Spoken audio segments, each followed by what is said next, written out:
Today's section 8.4 is about mutually exclusive events, and this is in the Pre-Algebra textbook, page 382.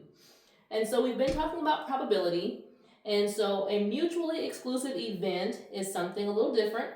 It's similar to a compound event where you've got the probability of two things happening, right? But in this case, each event could not happen at the same time. Like, it has to be one or the other. That's why it's considered to be mutually exclusive, that you wouldn't be able to have them both. It would just have to be one, but they're still together to answer the question, all right? So the example they give in the book, they're talking about, like, if you're playing a board game and you wanted to know what's the probability of rolling a value that's, less than 2 but more than 4. Maybe you're trying to avoid, I don't know, you're playing Monopoly, you don't want to land on somebody's space, all right? So it needs to be either less than 2 or more than 4 to get past that space. That would be considered a compound event that is also mutually exclusive, because you would not be able to roll a number less than 2 and at the same time get one that's more than 4, okay? So let's see. We'll put our definition for mutually exclusive.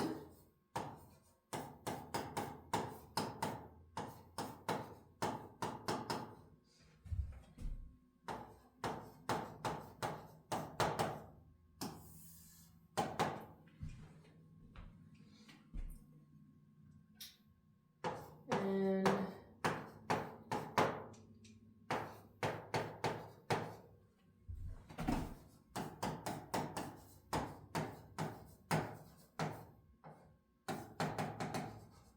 all right, they are events that cannot happen at the same time or not occur at the same time.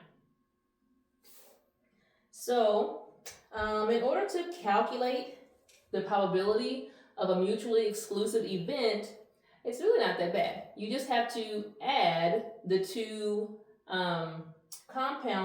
individual events together, okay? So if we were talking about the example where you didn't want to roll a number unless it was less than 2 or more than 4, you would write the probability of rolling a value less than 2 and add that to the probability of rolling a value more than 4. Let's see how that would look. And we'll use the numbers in example 8.4 to help explain it. So it says, Mr. Todd's 8th grade class was asked about their favorite subject. Of the 36 students, 18 preferred math, 4 preferred history, 8 preferred science, and 6 preferred English, okay? Now, they're going to ask us to express each of these answers as a fraction, decimal, and a percent, a whole percent. All right, here's the question. For letter A, they want to know, what's the probability of randomly selecting a student whose favorite subject is either math or English, okay? So because we're trying to get a math or an English, but it didn't say that the students could have more than one option. They couldn't pick a favorite, 2 favorite subjects. They had to pick just their one. So this is considered mutually exclusive because I'm going to pick a student and I want to know what's the probability of getting this one student that's, either math or English. So let's first calculate write it in the probability notation. So it's the probability of math or English. And we know we're going to achieve this by adding together the probability of getting a student whose favorite subject is math plus the probability of a student whose favorite subject is English. All right, well, the probability for math, there were 18 out of 36 students who preferred math, whereas there were 6 students out of 36 who preferred English.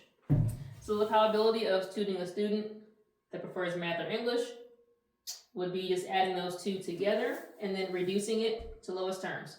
So our first part, the fraction, becomes 24/36, which we can divide that down and end up with 2/3.